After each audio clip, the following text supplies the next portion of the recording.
Bwana aliwahi kusema Johan Cruyff kwamba kama una mawazo mawili kuhusu kuichezea FC Barcelona basi uhitajiki ndani ya FC Barcelona. Haya ni maneno ambayo yanatumika sana kama yengo ya kujifariji kwa mashabiki wa FC Barcelona baada ya Dro Hernandez kusajiliwa kutoka FC Barcelona kwenda kwenye klabu ya PSG. Huyu ni kinda ambaye ameonyesha kiwango kikubwa sana pale FC Barcelona. Hii meza Game Time ipo hapa kujadili masuala mbalimbali ya kimichezo. Jina langu ni Andrea Masawe. Nipo na Mswahili pamoja na Ninja.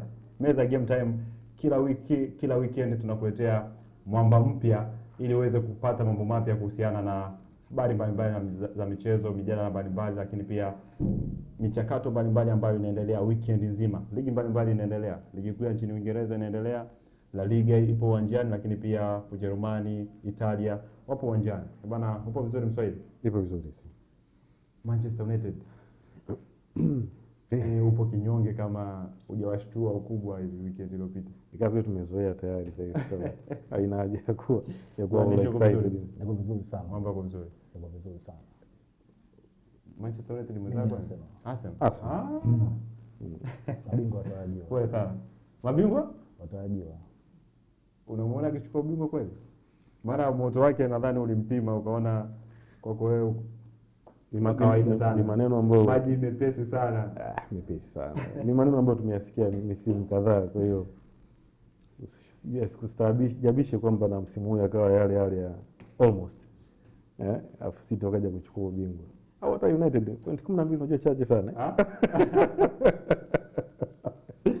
Bwana, Leeds wapo uwanjani dhidi ya Arsenal. Arsenal ambayo hivi sasa kwa kiasi fulani ni klabu bora of course, lakini inapitia michakato mbalimbali ambayo haieleweki kuelekea kwenye mbio za ubingwa. Lakini Leeds obvious si timu ambayo inatisha sana, lakini kimatokeo hivi sasa ni timu ambayo inaokota alama. Sawa. Unakwenda kwenye kucheza dhidi ya Leeds United, unaona kuna engo yote Leeds hata kuzuia? Ya game ni ngumu. Ukizingatia Arsenal form yao kidogo imesheki. Yeah. Maana Arsenal ameenda sasa hivi ni game ya 3 mfululizo bila kupata ushindi. Kuanzia game na Liverpool, Nottingham na game ya juzi na Man United. Yes. Leeds iko nyumbani. Katika kipindi hiki hapa cha kuanzia tuseme mwezi wa pili, ukicheza na timu ambazo ziko kwenye nafasi ya 10 kushuka chini ni game ngumu sana. Wako kwenye nafasi kubwa sana kupoteza. Yeah. Leeds mara mwisho kufungwa kwake ni Novemba. Sawa. Alifungwa na Aston Villa nadhani. Na game zake zinakuwa ziko very tough. Itakuwa ni game ngumu sana. Arteta ya shida yake kubwa ana panic. Sawa, lakini sasa siku zote kikosi cha ushindi wanasema huwa kibadilishwi. Yes. Yeah. Makosa aliyafanya game na Nottingham ni makosa ambayo yanamcost, hata imemcost pia hata kwenye game na Manchester, kwa sababu ukiwa unaelekea katika mbio za ubingwa then una drop points, kuna namna morali inashuka, kuna wachezaji pia kuna kupani kwamba tunaweza tukakosa tena ubingwa baada ya kuona misimu kadhaa nyuma yametokea ya kutokea. Amezungumza pia Rooney. Rooney pia ameweka wazi kwamba kuna namna Arteta anaitreat Arsenal, kikosi cha Arsenal vibaya. Anakuwa baada ya kipindi cha kwanza kuona mambo hayaendi vizuri, kipindi cha pili anakuja kama amepanic hivi, anafanya sababu ambazo kwa kiasi fulani ambacho kimemcost misimu kadhaa nyuma. Msimu huu hapa hana excuse kwa sababu ana depth squad. Yes. Kwa hiyo kama ukiangalia Jumatano hapa na game ya UEFA Champions League ambayo haina umuhimu. Kwa hiyo hana haja ya kufanya rotation katika game dhidi ya Leeds. Kwa sababu Arsenal kitu anachohitaji sasa hivi ni ushindi mmoja katika Premier League ili morali ya timu irudi. Kama ikitokea Arsenal akashindwa kupata point 3 dhidi ya Leeds, mambo yatakuwa ni magumu zaidi. Unaona kama mechi ya Leeds itakuwa ya mwisho kwa Arteta kama akipoteza? Itakuwa ni mbaya. Form yao imedip kwa kiasi fulani, so unapokuwa unapoteza mechi unadondosha point. Amedondosha point, amepoteza mechi ya mwisho, confidence pia inashuka. Yeah. Na wewe ndio unaongoza ligi. Kwa ukiongoza ligi wewe pressure ndio inakuwa iko juu zaidi. Yeah, wanaokufuata wao wanakuwa wanasema wacha tukacheze, tuchukue tunachoweza kukichukua.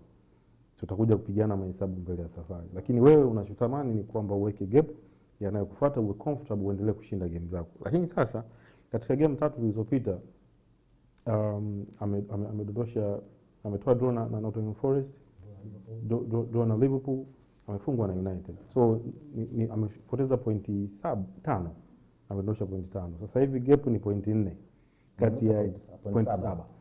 Gap ni pointi 4 kati ya Arsenal na wawili wanaomfuata, yani City na Villa. Sasa game hii na Leeds ni all guns blazing, yani ni lazima aingie kusema kwamba kwa vyovyote vile nahitaji pointi 3 na zipatikanike. Lakini Leeds japo ni timu ambayo iko kwenye bottom half, si timu ya kuibeza, kwa sababu si timu ambayo inaogopa kucheza na timu kubwa. Katika game zilizopita kacheza game 6, amepoteza game 1 tu, kashinda game 3, kadraw game 2. Na katika game zilizopita hizo 6 kila game amefunga. Yeah. Sasa wana uwezo wa kufunga. Sio timu ambayo inasema you can sit back kwa ugopa kwamba Arsenal ni bora, City ni bora, timu gani ni bora. So ni game itakuwa ngumu kwa sababu Arsenal they need to get back to their winning ways. Yaani ni lazima. Hii ni game ambayo ni lazima kwa sababu wadondoshe tena point game na Leeds, kuna high possibility zikabaki pointi 2 au ikabaki pointi 1. It's even crazy kwa sababu bado Arsenal ana game na City. Yeah. Sasa unaona hapo. City anaenda kucheza na Spurs weekend hii. Lakini Spurs ni tia maji. Even though City hawako kwenye hiyo front gear, lakini wana nafasi kubwa ya kuchukua point. So ni lazima kwa vyovyote vile Arsenal hata ziwe goli 5-4, 6-3, lazima wapate point 3. Hiyo at least itawarudishia confidence ya kuendelea kupambana.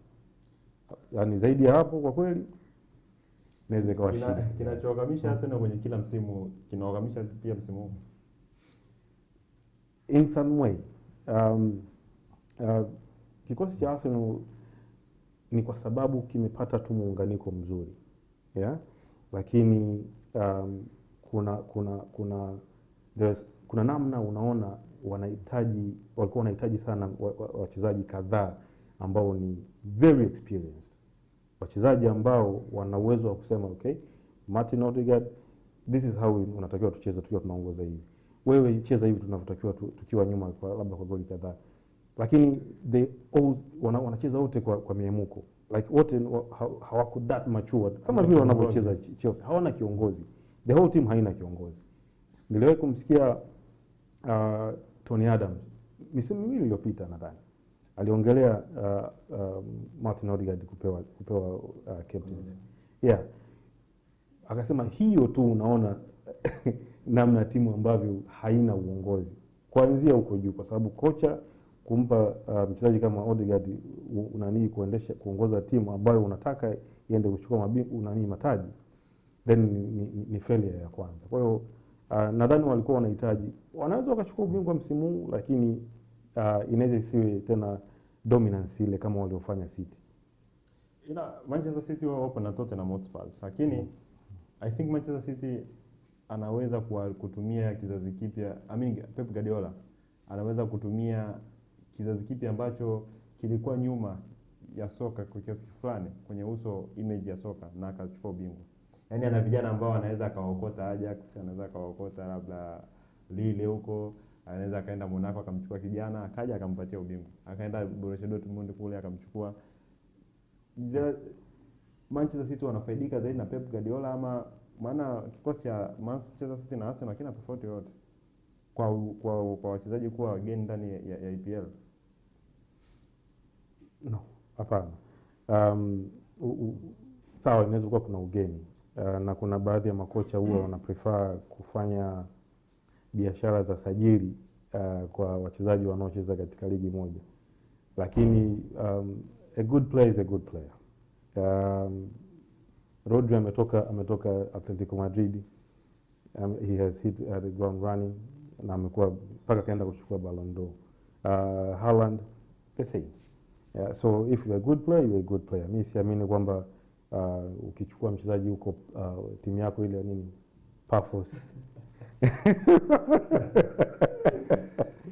kwamba atashindwa kuja kukupa matokeo, but a good player is a good player. Why kwa makocha wengine sina kwa tofauti? Unajua kama alivyosema Mswahili ni kwamba katika kila timu kunahitaji kiongozi, lakini kiongozi pia anahitajika ni mchezaji ambaye ameshashinda. Umeona kama sisi tunavyofanya maingizo mapya katika timu. Wachezaji wengi wanaoingia wengi hawajashinda, lakini pale kuna watu ambao wameshashinda mataji. Wachezaji kama kina Bernardo Silva, Rodri wanaweza kaongoza vijana kwamba kikifika kipindi kama hiki ligi inakuwa hivi. Sawa. Huwa tunashinda hivi ligi. Kipindi kama hiki game baadaye zitakuja kuwa hivi na hivi. Hicho kitu ambacho moja kwa moja ambacho Man City huwa anamzidi Arsenal. Ukiachana na kwamba kocha pia naye ni mtu wa mataji. Arteta missing piece ambayo hana ni hiyo, kwamba hana mtu ambaye tayari ameshinda pale, ambaye anajua kabisa kwamba sasa hivi inabidi tuwe calm.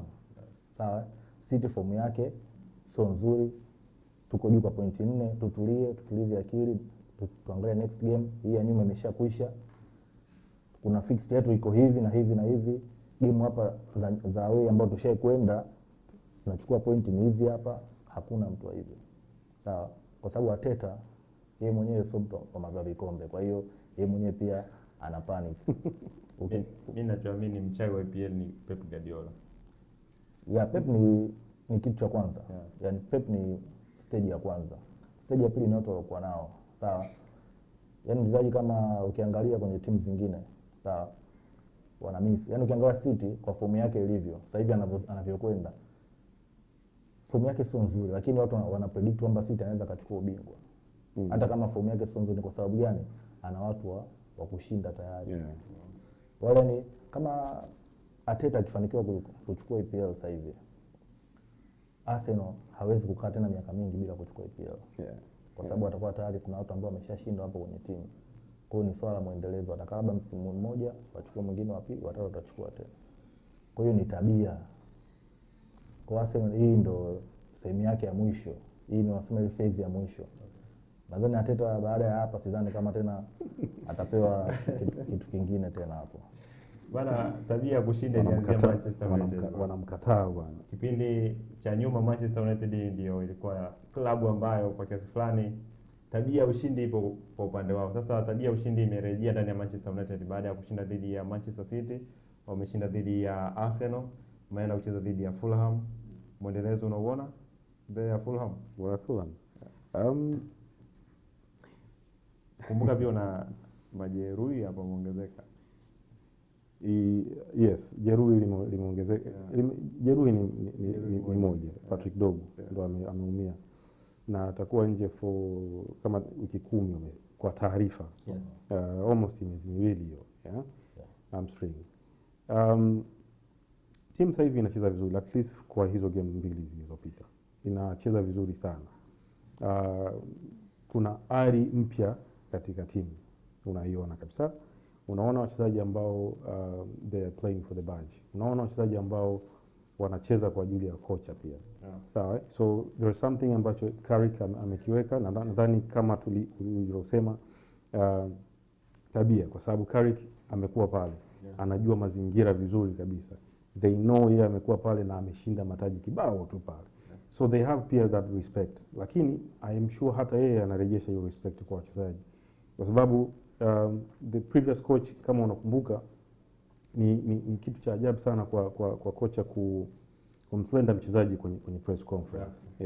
Lakini Amorim alikuwa anafanya hivyo, especially kwa Dogu. Anasema anapata anxiety Dogu anapopokea mpira, so kwa mchezaji ambaye tayari kwanza the whole team haichezi vizuri, lakini ni pia kwa mchezaji mmoja ambao kila mmoja anatamani kutoka kwenye bad performances ku elevate his performance, alafu anasikia kocha wake ambaye kama ndo mlezi wake anamwongelea maneno kama hayo.